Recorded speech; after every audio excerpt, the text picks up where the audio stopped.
A linguagem brasileira de sinais e a língua portuguesa possuem diferenças que dificultam a inclusão de surdos.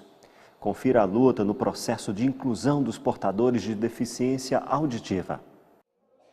Foi na infância que Diego Bernardo percebeu que havia algo de diferente em sua audição. Na escola, ele não conseguia ouvir direito seus professores e a relação com os colegas ficou cada vez mais difícil. Foi aí que ele descobriu a ausência total da audição. Quando eu era pequeno, eu não entendia nada. Eu comecei a prestar atenção na escola, nas explicações, falava e eu não entendia nada.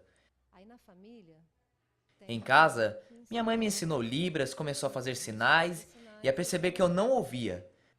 Depois eu vim para a ADA e comecei a aprender e fui melhorando. A dificuldade auditiva não foi o suficiente para impedir o Diego de ouvir a voz que o motiva a seguir, mesmo diante de grandes obstáculos. Para um surdo, a socialização, a inserção no mercado de trabalho, a inclusão e até a qualificação profissional representam não o silêncio da surdez, mas de uma sociedade pouco inclusiva. Para um enorme desafio, a psicopedagoga Jussara Alvarenga dá um destaque. O grande problema dos surdos é na questão da alfabetização. Porque os sinalizadores, eles usam uma língua diferente, que é a Libras. Então, aprender o português para ele é aprender uma segunda língua. É mais ou menos assim que acontece. Em português, uma frase é construída da seguinte maneira: ontem eu passeei com o meu amigo. Em Libras é: ontem passear amigo. Em português, você tem os tempos verbais conjugados, Então, se você fala uma frase e eu coloco o verbo no passado, você sabe que eu estou me referindo a alguma coisa que já aconteceu. Na Libras, isso não funciona dessa forma. Os verbos, a conjugação do verbo, quem dá é o tempo. Então, eles precisam fazer uma marcação de tempo para que eles consigam entender se aquele fato aconteceu naquele momento, se aconteceu no passado ou se ainda vai acontecer. Essa é a diferença que dificulta a alfabetização do deficiente auditivo. O Diego mesmo passou por essa dificuldade com a língua portuguesa, quando realizou a prova do Exame Nacional do Ensino Médio. Sim, foi muito difícil para ler as palavras. O português estava bem difícil. Como? Eu não via como. Tinha intérprete, mas era difícil de entender a explicação e ele era muito lento. Dentro do contexto do português, eu não conseguia entender. Mesmo não obtendo a nota suficiente para ser aprovado, ele não desanimou. Pretende fazer faculdade de pedagogia e se realizar profissionalmente. Eu fico olhando as pessoas que não têm família, que não têm ninguém para ajudar. Para aprender é difícil. É importante a ajuda da família. Tem que ir devagar, ir aprendendo, até chegar na faculdade. Formada em letras com Libras, a professora Silvana Trigo também é deficiente auditiva, e um exemplo de que é possível a formação acadêmica. Perdeu boa parte da audição quando criança, e por isso no amálgama entre os sentidos aprendeu a ouvir e a falar de uma forma bem peculiar. Hoje ela é instrutora de Libras e presidente da Associação de Apoio ao Deficiente Auditivo, a ADA. Sua experiência mostrou que a comunicação, incluindo a dificuldade com o português, é o que mais dificulta a inclusão dos surdos. Como são duas culturas diferentes dentro do mesmo lugar, Como o surdo tem uma língua, que é uma língua diferente do português, é uma língua dele, com uma estrutura gramatical diferente do português, acaba tendo essa divisão por causa da língua, O surdo tem dificuldade para aprender o português e o ouvinte, que a maioria não aprende a língua de sinais. Ela ressalta também que, mesmo com tantas campanhas e projetos de inclusão, é nítida a voz do preconceito. Nós somos taxados de muquinho, gaguinho, surguinho, sabe? Esses termos pejorativos, As pessoas nos tratam dessa forma, E por conta da gente não ouvir, a gente tem algumas dificuldades de comunicação. No decorrer da vida, Diego, Silvana e tantos outros desenvolveram a habilidade de ouvir com o coração e aprenderam que no mundo ecoa o som da diversidade. Quando perguntado sobre sua reação ao ter consciência da sua deficiência, Diego surpreende. Eu sou feliz. No mundo existem várias pessoas, ouvintes, surdos, deficientes, pessoas diferentes, porém unidas. É difícil, mas as pessoas precisam ter vontade, precisam tentar. Ter o próprio negócio é o sonho de muitos brasileiros, mas o futuro empreendedor pode perder alguns benefícios, como o 13º salário e férias.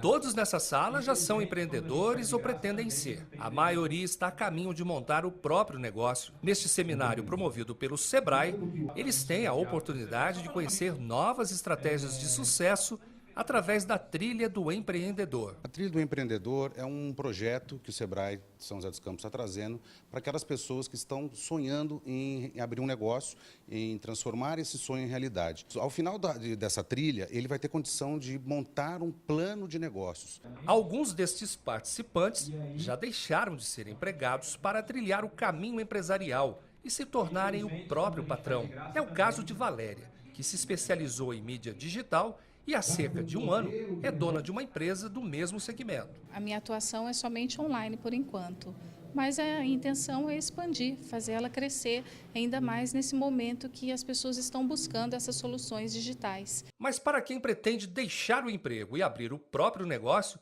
tem que estar preparado para mudanças e perdas de benefícios, como férias, 13º, vale alimentação, vale transporte e plano de saúde.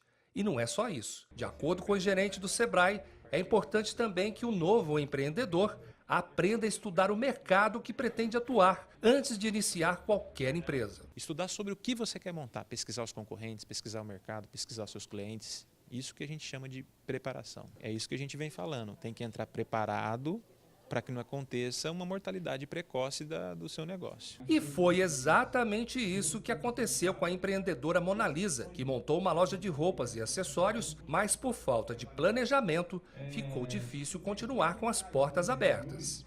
Eu acho que a maior dificuldade realmente foi a crise, porque no começo, quando eu abri a loja, estava com boas vendas e de repente veio a crise, eu senti que as pessoas começaram a segurar. Os produtos que estavam na loja foram levados para casa, mas ela não desiste e pretende começar tudo de novo, só que desta vez do jeito certo. Eu vim buscar ideias, parar um pouco para pensar em tudo que eu já vivi, tudo que eu já fiz, ver qual rumo que eu vou tomar, né? Eu vou dar certo. Você já percebeu que ir de casa ao trabalho está ficando cada vez mais demorado? O estresse no trânsito já virou rotina para milhares de brasileiros. Nos últimos 20 anos, o tempo gasto em deslocamentos subiu 3 vezes e o problema afeta a saúde da população. Acompanhe. A carga de adrenalina que o corpo recebe muitas vezes não suporta e o cansaço aumenta, podendo ocasionar muitas doenças como hipertensão e diabetes. Por ficar muito tempo sentado, às vezes na mesma posição, como os motoristas e as operadoras de telemarketing, eles sentem dores no corpo em geral, desencadeando o estresse emocional e também com ansiedade. A fisioterapeuta Sandra Regina Galera explica melhor. Esse profissional, como qualquer outro que desenvolve uma atividade por longo período na mesma posição, gera prejuízo para o corpo, né? Sem sombra de dúvida. Falando do motorista profissional, no caso um taxista, um motorista de caminhão, né? O caminhoneiro, ou motorista de van escolar, que dedicam várias horas do dia ao volante, tem esse agravante, que além de desenvolver sua atividade ocupacional sentado, né, ele também convive ali diariamente com o trânsito, né, com outros motoristas, outros carros, às vezes na estrada, às vezes na cidade, né? Então é sem dúvida uma atividade que gera transtornos, né, e prejuízos para a saúde corporal. Segundo a fisioterapeuta, a falta de circulação desse público, principalmente nos membros inferiores, é inevitável e ela aconselha: Então, se ele tiver a condição de frequentar uma atividade física periodicamente, numa academia ou num parque, né, e em paralelo às suas atividades de direção, vai favorecer a sua parte musculoesquelética. Estar sempre atentos e preocupados com a qualidade de vida é ainda a melhor prevenção. Relativamente próxima a 3 vezes por semana, pelo menos, também para manter o corpo em movimento, né? E ao sinal de qualquer dor ou qualquer desconforto, procurar um profissional da área da saúde que possa fazer uma boa avaliação, né? E promover um tratamento adequado para essas lesões.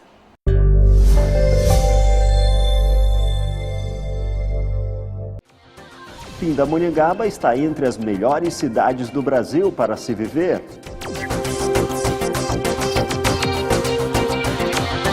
Infestação de escorpiões coloca em risco a saúde dos moradores de Taubaté.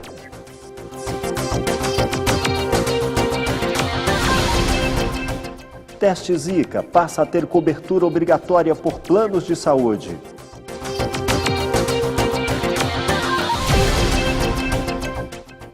E estresse no trânsito já virou rotina para milhares de brasileiros.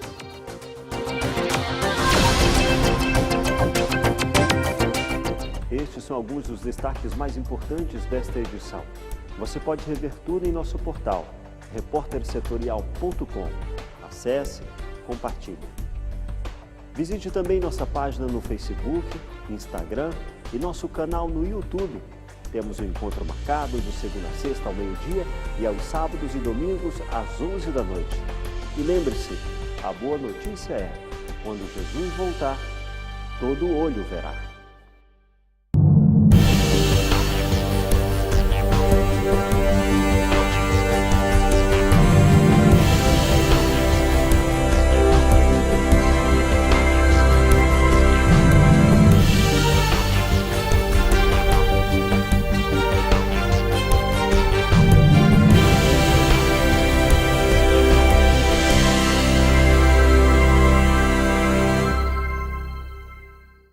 Olá, chegou a hora de você ficar mais informado.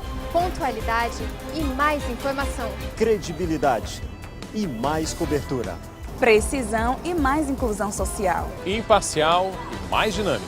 Bem-vindo ao Repórter Setorial.